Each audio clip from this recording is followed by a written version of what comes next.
Josh Green here for Tungsten Tales. I'd like to be joined by Rusty Jake Rodriguez.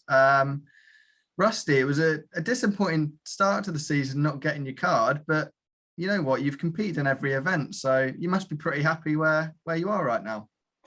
I'm a bit happy, yeah, but still a bit gutted that I didn't get my card really. But I played most of all of the pro tours, so that covers my happiness as well. Yeah, I mean, obviously the goal when you go to QSchool is to get that card, but in terms of finishing just outside, there's no better that you can do. You've played in the UK Open, obviously, as what would usually be a Riley's amateur qualifier, and you've played all the pro tours. I mean, how happy are you with what you've achieved so far this season, even though it's just been 3 or 4 months? I've been actually playing the best darts of my last 4 or 5 years now. So I'm basically happy that I got into the pro tour and play well as well. And I'm still missing a couple of doubles to get further and further, but it's going better and better. And yeah, I'm very happy to play all of them. And yeah, hopefully I can make it to the World Championship. That's my goal through the pro tour. Just going back to QSchool, obviously you were very close to getting the card, but how much did you learn from just being there and competing against, obviously it was a very stacked field at Euro QSchool this year, probably the best field we've seen at Euro QSchool probably ever. Yeah, it was. I was actually not practicing a lot. I was just going there without practice, and I said to myself, just play your own game, and that's what I did. And still got to that. I missed about 1 point or even leg difference. I haven't looked really because I didn't get it, so it's no point of looking at it. But the last day against Robert Marianovic, I said to myself, I'm not going to lose that. And if you're feeling a bit overconfident, you got to lose it, and that's what I did. Do you think that's something that you've learned then in terms of the mindset going into that sort of game? Exactly. I never underestimate opponent. I was playing good all day, and I was like, I can't lose right now. I can't lose right now. And at the back of my mind, I was like, I need to win this to get the card. And missed doubles, loads of doubles actually, and yeah, that's what's cost me my tour card and my my career really. Oh, you're still young though.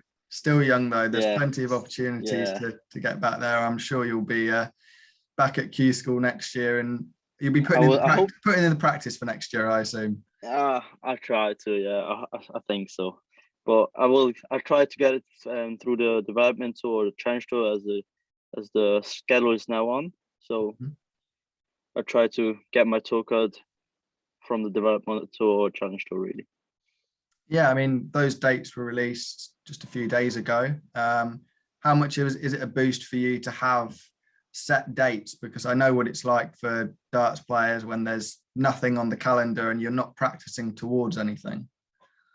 It is good, yeah. I have a part-time job as well, so it's better for my boss to say when I'm leaving, so not just like a week before, so maybe I can get off, but now I'm 100% getting off work, so it's better now. Yeah, I'm gonna practice. I'm gonna keep my mindset through that, and we'll see how it goes. Hopefully I play like I have been playing, and that's going to be a great season then. Just ask, what is it you're doing for work alongside your darts? I'm actually in the same company as my dad. I'm just lifting. I'm in a supermarket, just lifting things, and yeah. Not very special. It must fit in well with darts, though. I mean, as you say, you're able to get the time off when you need it, and that is important at this stage. Yeah, it is important. The first thing when I met my boss, I was like, the first thing I want to do is darts, and work is really second. So it's just helping my mindset playing darts while having a part-time job. So I don't need to think about other things, how I pay my bills and stuff. So that's covered. And now my mindset is better with a job than without a job. Yeah. Just going back to the Pro Tours, you made the last 16 over in Germany, which is great achievement for yourself. I mean, were you happy with the progress in Germany? It was. I was the first day. I was like, nah. I'm playing against my brother the first day, Mm-hmm. and I was like, I've never beat him on the pro in a PDC really. So I played against him 10 times or something, and I lost 10 times. But every time it's with a better average, when I'm playing better than him. But yeah, still keep losing.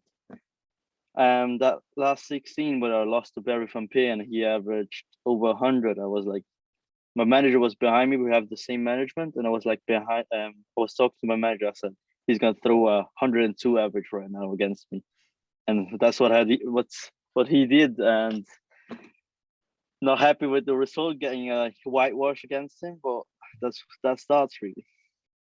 I have to ask you about playing your brother on the Pro Tour. You must have had so many practice games in over the years. What's it like playing him on a professional circuit in the PDC? To be honest, he doesn't really love to practice with me because you always get beat, and that's the reason why we don't practice together. But but now he lives far away now. He lives like 5 or 6 hours from Vienna.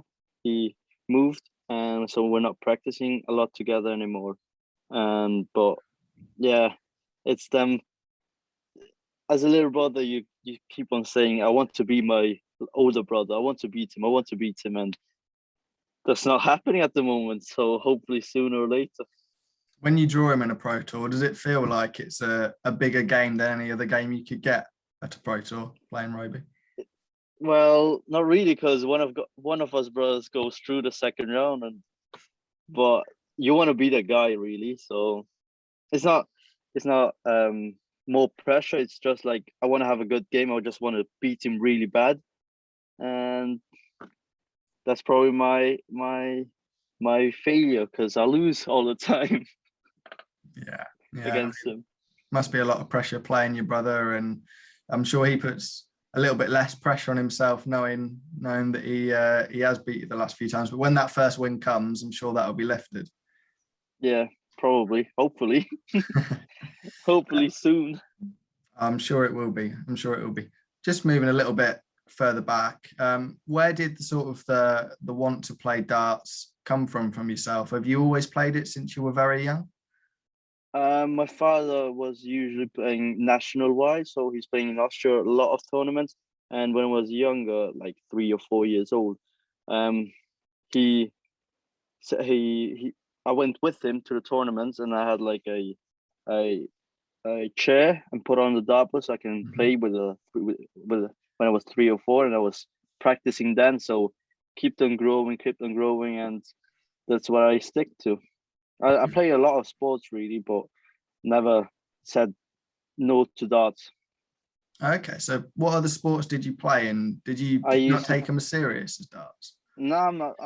I was always afraid to broke my right arm, so I Mm. didn't play like proper with 100% in it. I was just like on the side giving 60% so I don't break my arm. I was playing football, I was playing basketball a lot, and yeah, but didn't give put on hours in it like I used to do in darts, like do in darts really. Yeah.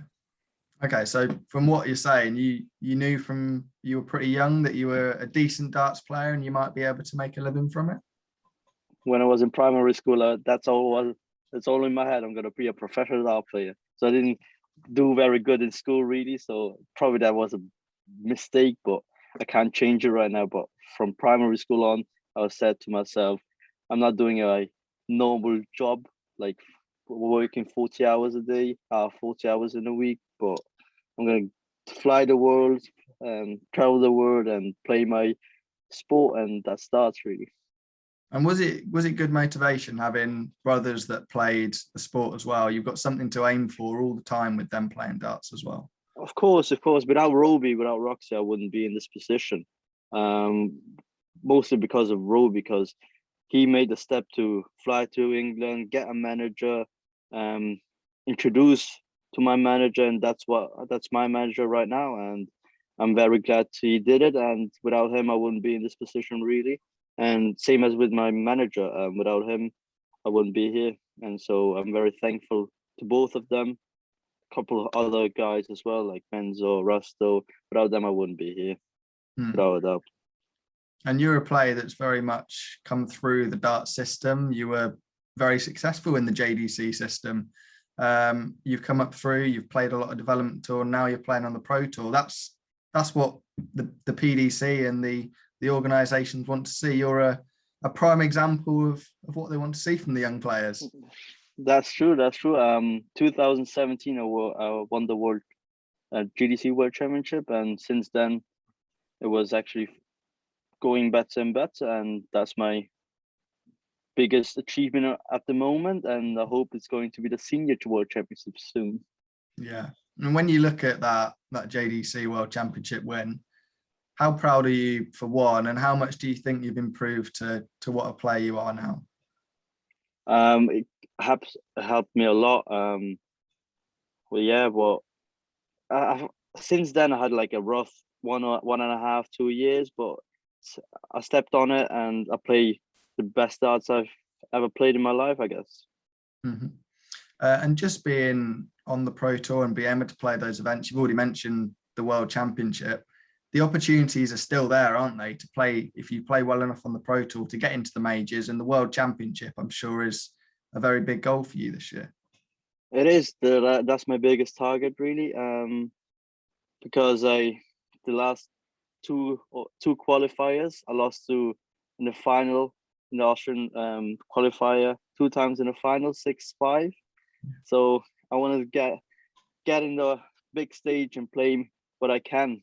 And yeah, that's my actually biggest goal this year, to reach the World Championship and hopefully get in the tour card through the development tour and challenge tour. Yeah, and Austrian darts is in probably the best place it's been for a long time. Menzies still up there, Harold Leitinger, Zoran Lerkbacher. There's plenty of names that are competing in the PDC now. Do you think it's in a really strong position? It is the best position since ever, actually. It's the last Pro Tours we were playing with 6 or 7 Austrian players in the Pro Tours. Never happened, and I'm very glad that it kept on growing, and hopefully it will keep on growing. I'm sure it will. Well, thank you very much for your time, Rusty. It's been a pleasure talking to you, and best of luck for the next Pro Tours and development tour and everything. Thank you very much for your time. Appreciate it. Thank you.